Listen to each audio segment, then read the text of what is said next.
ကျမတို့လူသားမျိုးနွယ်တွေမျိုးဆက်အစဉ်စဉ်လက်ဆင့်ကမ်းလာခဲ့ကြတဲ့တဘာဝတရားရဲ့ဖိုးတန်မွေနေ့ဖြစ်တဲ့ဒီကမ္ဘာမြေကြီးဟာလူသားအလုံးသက်ရှင်နေထိုင်ရေးအတွက်အသက်သွေးကြောဘုံရိပ်မြုံလေးပဲဖြစ်ပါတယ်ရှင်။ကမ္ဘာမြေရဲ့သဘောတဘာဝအရနေစဉ်နေထွက်ချိန်ကနေနေဝင်ချိန်ထိရုပ်ဝတ္ထုဆိုင်ရာဓာတုဇီဝနဲ့ဘူမိဆိုင်ရာမိုးလေဝသဆိုင်ရာလက်ခတ်ဆိုင်ရာဖြစ်စဉ်အမျိုးမျိုးတို့ဟာဖြစ်ပျက်ပြောင်းလဲနေပါတယ်။ခေတ်စနစ်နဲ့ညီလူသားတွေရဲ့နေထိုင်မှုအဆင့်အတန်းတွေစင်ကဲတိုးတက်လာတာနဲ့မျှတက်ရောက်မှုတွေဖြစ်လာပြီးဒီကနေ့မှာတော့ကမ္ဘာမြေပေါ်မှာရာသီဥတုပြောင်းလဲမှုဆိုတဲ့အကြီးမားဆုံးသောပတ်ဝန်းကျင်ဆိုင်ရာစိန်ခေါ်မှုကြီးနဲ့ရင်ဆိုင်နေရပြီဖြစ်ပါတယ်။စက်မှုစတင်ထွန်းကားလာတဲ့ကာလတွေကစပြီးလေထုထဲမှာမလွန်အိမ်တန်းခွေပါဝင်မှုတဖြည်းဖြည်းမြင့်တက်လာတာနဲ့မျှပုံမများပြားစွာဖြစ်ပေါ်လာတဲ့ဘေးဒုက္ခတွေဟာ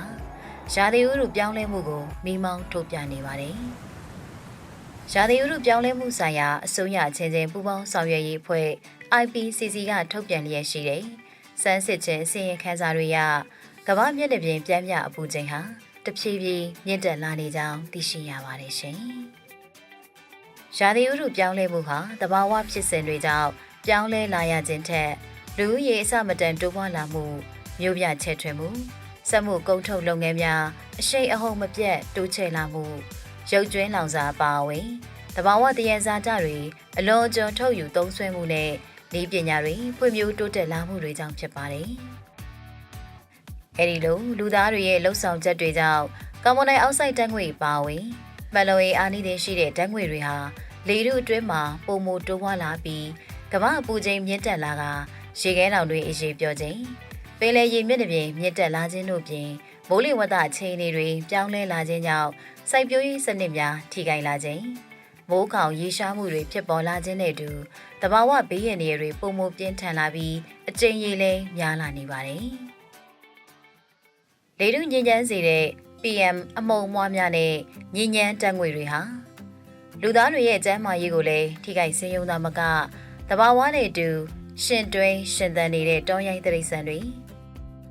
တစ်တောတွေရေဝတ်ဒေသတွေပါဝင်တဘာဝပတ်ဝန်းကျင်တစ်ခုလုံးရဲ့ဟန်ချက်ညီမှုကိုလည်းထိခိုက်စေပါတယ်။ရာသီဥတုပြောင်းလဲမှုရဲ့အကျိုးဆက်တွေဟာလူသားအလုံးပေါ်တက်ရောက်လျက်ရှိပါတယ်။အထူးသဖြင့်တဘာဝအရင်းမြစ်တွေပေါ်မှီတည်ပြီးအသက်မွေးဝမ်းကြောင်းပြုသူတွေများတဲ့ဖွံ့ဖြိုးဆဲနိုင်ငံများမှာပုံမပြင်းထန်စွာရင်ဆိုင်နေရပြီဖြစ်ပါတယ်။ဒါကြောင့်ရာသီဥတုပြောင်းလဲမှုဟာလူသားတွေရဲ့ရှင်သန်ရပ်တည်နိုင်ရေးအတွက်အဓိကစိန်ခေါ်မှုကြီးတစ်ရပ်ဖြစ်တဲ့အတွက်ရာသီဥတုပြောင်းလဲမှုကိုတိုက်ဖျက်ခြင်းဟာကျမတို့လူသားအားလုံးရဲ့အဓိကတာဝန်တစ်ရပ်ပဲဖြစ်ပါတယ်ရှင်။မြန်မာနိုင်ငံဟာလည်းတဘာဝအခြေခံစနစ်တွေအထူးသဖြင့်အေယာဝတီမြစ်ဝကျွန်းပေါ်ဒေသမှာရှိတဲ့ရေဝတ်ဒေသတွေအလဲပိုင်းမိုးခေါင်ရေရှားဒေသတွေတောင်ပေါ်ဂေဟစနစ်တွေကဲရိုးရန်ဒေသတွေနဲ့အန္တဝါတရေဇာတတွေဟာရာသီဥတုမတည်ငြိမ်မှုဆိုင်ရာတက်ရောက်မှုတွေနဲ့ရှင်ဆိုင်နေရပါတယ်။မိုးရွာသွန်းမှုပုံစံမှတ်မှန်ကန်ခြင်းရေကြီးရေရှမ်းမှုတွေပုံမဖြစ်ပွားလာခြင်းမိုးခေါင်မှုနဲ့အပူချိန်မြင့်မားမှုတွေကြောင့်ရေရင်းမြစ်တွေလျှောနေခန့်ချောက်လာခြင်းလေပြင်းမုန်တိုင်းတိုက်ခတ်မှုတွေပုံမပြင်းထန်လာခြင်းတို့ဟာစိုက်ပျိုးရေးစားရည်ရိက္ခာဖူလုံရေးပြည်သူလူထုကျန်းမာရေးနဲ့လူမှုစီးပွားတွေပေါ်ဓာတ်ရိုက်တက်ရောက်လျက်ရှိပါတယ်။အခုချိန်ဟာအဲ့ဒီစိုးကျိုးတွေကိုကျမတို့နားလေသဘောပေါက်ရုံသာမက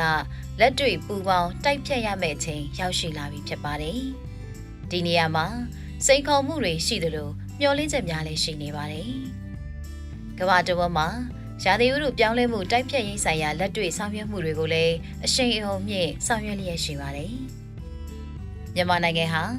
ရာသီဥတုပြောင်းလဲမှုတိုက်ဖြတ်ရေးအတွက်ကုလသမဂ္ဂရာသီဥတုပြောင်းလဲမှုဆိုင်ရာမူပေါင်းကွန်ဗင်းရှင်း UNFCCC နဲ့နောက်ဆက်တွဲသဘောတူစာချုပ်တွေမှာအဖွဲ့ဝင်နိုင်ငံဖြစ်ပါဝင်ကကမ္ဘာနိုင်ငံများနည်းတူပူးပေါင်းအကောင်အထည်ဖော်လျက်ရှိပါတယ်။နိုင်ငံတကာကတိကဝတ်တွေအရ ရာသီဥတုပြောင်းလဲမှုဆိုင်ရာတုံ့ပြန်ဆောင်ရွက်ချက်တွေတင်ပြရမှာအမျိုးသားအဆင့်စီရင်ခန်းစာတွေကို UNFCCC တို့တင်သွင်းနိုင်ခဲ့ပါတယ်။လက်ရှိမှာလည်းပါရီသဘောတူညီချက်အရမြန်မာ NDC 3.0 စီရင်ခန်းစာကိုဆက်လက်တင်သွင်းနိုင်မှုအတွက်ကြီးကြပ်မှုကော်မတီနဲ့လုပ်ငန်းအဖွဲ့တွေကိုစနစ်တကျဖွဲ့စည်းပြီးရေးဆွဲပြုစုလျက်ရှိပါတယ်ရှင်။အမျိုးသားအဆင့်မှာလည်းရာသီဥတုပြောင်းလဲမှုဆိုင်ရာမူဝါဒမဟာဗျူဟာနဲ့ပင်မလုပ်ငန်းအစီအစဉ်2018-2030တို့ကိုအတည်ပြုထုတ်ပြန်နိုင်ခဲ့ပြီးကဏ္ဍအသီးသီးမှာရာသီဥတုပြောင်းလဲမှုတိုက်ဖျက်ရေးလုပ်ငန်းစဉ်တွေကိုပေါင်းဆက်ထည့်သွင်းကဒီဇိုင်းမတ်အကောင့်ထဲပေါ်ဆောင်ရွက်လျက်ရှိပါတယ်ရှင်။တစ်ဖက်မှာလည်းရာသီဥတုပြောင်းလဲမှုပုံမှုပြင်းထန်လာခြင်းမရှိစေဖို့နဲ့အိုဇုံးလွှာထိန်းသိမ်းကာကွယ်ရေးအတွက်ကမ္ဘာပူနွေးမှုအလားအလာမြင့်မားတဲ့ AAP drug ပစ္စည်းတွေကိုထိန်းချုပ်လျှော့ချနိုင်မှုအတွက်ကမ္ဘာနိုင်ငံများတည်တူပူးပေါင်းပါဝင်ဆောင်ရွက်လျက်ရှိပါတယ်။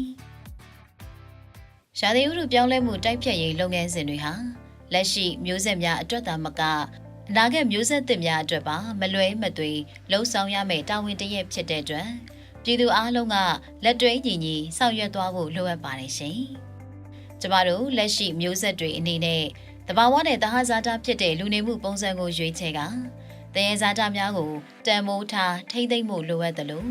ရာသီဥတုပြောင်းလဲမှုတိုက်ဖျက်ရေးလုပ်ငန်းတွေမှာပူးပေါင်းပါဝင်ပြီးရေရှည်တည်တဲ့ဖွံ့ဖြိုးမှုပန်းတိုင်ကိုရောက်ရှိနိုင်မှုအတွက်ဆောင်ရွက်သွားကြဖို့လိုအပ်ပါတယ်။ဒါကြောင့်ရီမန်းချက်ပန်းတိုင်ရောက်ရှိနိုင်မှုအတွက်2026ခုနှစ်ကမ္ဘာပတ်ဝန်းကျင်ထိန်းသိမ်းရေးနေ့ရဲ့ဆောင်ပုဒ်ဖြစ်တဲ့ A Global Call for Climate Action ရာသီဥတုပြောင်းလဲမှုတိုက်ဖျက်ဖို့ဝိုင်းဝန်းကြိုးပမ်းဆောင်ရွက်စို့လို့ပြောကြရင်2026ခုနှစ်ကမ္ဘာပတ်ဝန်းကျင်ထိန်းသိမ်းရေးနေ့ကိုဂုဏ်ပြုတင်ဆက်လိုက်ပါတယ်ရှင်။